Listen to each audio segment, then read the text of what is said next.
UPPL जिंदाबाद, नरेंद्र मोदी जी जिंदाबाद, नरेंद्र मोदी जी जिंदाबाद, जेपी नड्डा जी जिंदाबाद, जेपी नड्डा जी जिंदाबाद। ভাৰতীয় জনতা পাৰ্টি বা আমাৰ যি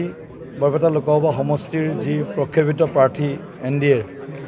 ফণীভূষণ চৌধুৰী ডাঙৰীয়াক বিপুল ভোটত যাতে আমি জয়যুক্ত কৰিব পাৰোঁ আৰু এই জয়ৰ অভিযানত যাতে টিহু সমষ্টিয়ে সৰ্বাধিক যোগদান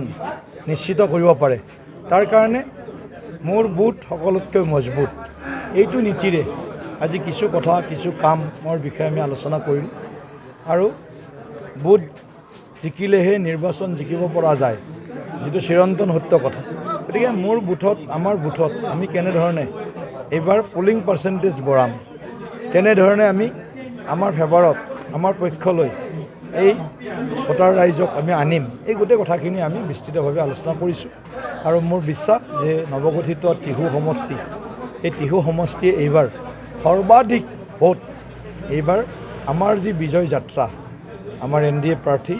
ফণীভূষণ চৌধুৰী ডাঙৰীয়াৰ বিজয় যাত্ৰাত টিহু সমষ্টিয়ে সকলো প্ৰকাৰে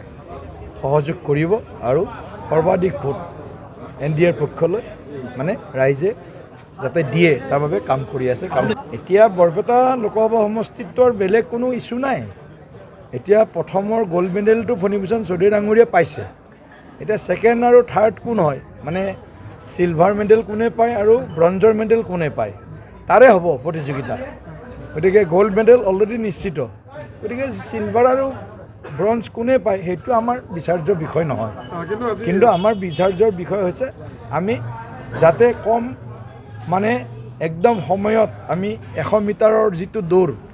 একেবাৰে ৱৰ্ল্ড ৰেকৰ্ড বিশ্ব ৰেকৰ্ড কৰি যাতে আমি সেই দৌৰত প্ৰথম হ'ব পাৰোঁ আৰু আমি স্বৰ্ণ জয় কৰিব পাৰোঁ সেইটোৱে আমাৰ প্ৰধান লক্ষ্য এতিয়া মনোৰঞ্জন তালুকদাৰ দাক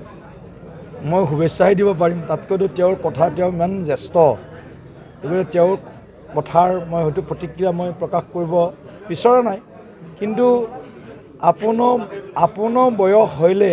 বুদ্ধি হইব ভাল এইটো কথা আমাক আগৰ জ্যেষ্ঠসকলে শিকাই গৈছে ইমান বয়স হোৱাৰ পিছতো যদি তেখেতে এইখিনি কথা বুজি নাপায় যে কি চলি আছে বৰপেটা লোকসভা সমষ্টিত সেইটো যদি অনুমানেই কৰিব নোৱাৰে মই ভাবোঁ তেখেতে এই নিৰ্বাচনৰ ৰণত নমাৰ কোনো তেওঁৰ লক্ষ্য বা সংকল্প নাই জাষ্ট নিৰ্বাচনত খেলিব লাগে বা উঠিব লাগে কাৰণে তেওঁ উঠিছে আৰু তেওঁ সকলো কথা গম পাইছে ইতিমধ্যে যে বৰপেটা লোকসভা সমষ্টি তেওঁলোকে সোপন্থী চিন্তাৰ কেতিয়াও মানে ওকালতি বা নকৰাৰ প্ৰশ্নই নাহে আৰু তেওঁলোকে সদায় মানে আমাৰ যি ভাৰতবৰ্ষৰ যিটো শক্তিশালী ভাৰতবৰ্ষৰ ভেটি যিধৰণে নৰেন্দ্ৰ মোদী ডাঙৰীয়াই প্ৰতিষ্ঠা কৰিছে তাক লৈ তেওঁলোকে সদায় এটা নিগেটিভ নেৰেটিভ ক্ৰিয়েট কৰি থাকে গতিকে নিগেটিভ এটা পাৰ্চপেক্টিভত চলা বাওঁপন্থী দল গতিকে বাওঁপন্থী দলৰ কথাত এতিয়া বাওঁপন্থী ভোট আজি CPM CPI আজি নেশ্যনেল পাৰ্টিৰ পৰা ৰিজনেল পাৰ্টি হৈ গ'ল ষ্টেট পাৰ্টি হৈ গ'ল তাতকৈ দুখৰ কথা কিবা থাকিব পাৰে নেকি যিটো দলে কেৰেলা যিটো দলে আমাৰ পশ্চিমবংগ যিটো দলে অসমৰ বিভিন্ন অঞ্চলত এটা সময়ত শক্তিশালীভাৱে প্ৰতিনিধি জিকাবৰ সক্ষম হৈছিল সেই দলটোৰ শোচনীয় অৱস্থা আজি কিবা কৰি এজন MLA সিও মনোৰঞ্জন দা মাত্ৰ তাত বাদে অসমৰ 126টা বিধানসভা সমষ্টিত আৰু ক'তো CPI বাওঁপন্থী দলৰ MLA বা বিধায়ক নাই গতিকে এইবিলাক কথা তেওঁ চব দিগদাৰটো জ্যেষ্ঠ মানুহ পঢ়া শুনা কৰা মানুহ তেওঁ জানে গতিকে মই ভাবোঁ দাদাই বেছি কষ্ট নকৰাই ভাল এতিয়া কাৰণ ৰিজাল্ট অলৰেডি ওলাই গৈছে এতিয়া তেওঁ অলপ মানে য'ত নগ'লে নহয় বুলি তেওঁৰ ধাৰা নহয় তেনেকুৱা দুই এটা জেগাত যাই থাকক কিন্তু তাৰ সেইকাৰণে তৎপৰতা আমিতো 24/7 সক্ৰিয় জীৱন্ত ৰাজনৈতিক পক্ষ কংগ্ৰেছৰ নিচিনা নিৰ্বাচনৰ সময়ত হাৰ পোৱা ৰাজনৈতিক দল নহয় আমি বাওঁপন্থীৰ নিচিনা ভৰিৰ তলত মাটি নোহোৱা আমি দল নহয় আমাৰ মজবুত ভেটি আছে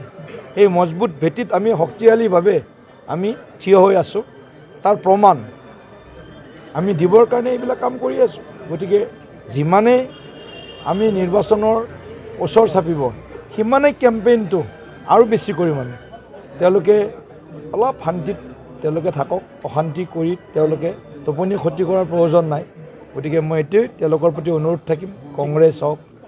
দুলু আহমেদ হওক আৰু কোন বাওঁপন্থী CPIMৰ মনোৰঞ্জন তালুকদাৰ হওক, তেওঁলোকে ছেকেণ্ড থাৰ্ডত কোন হ'ব, ব্ৰঞ্জ আৰু চিলভাৰ কোনে পাব, সেইটোৰ লগত তেওঁলোক ব্যস্ত থাকক। গ'ল্ড মেডেলৰ চিন্তাটো তেওঁলোকে কৰি লাভ নাই।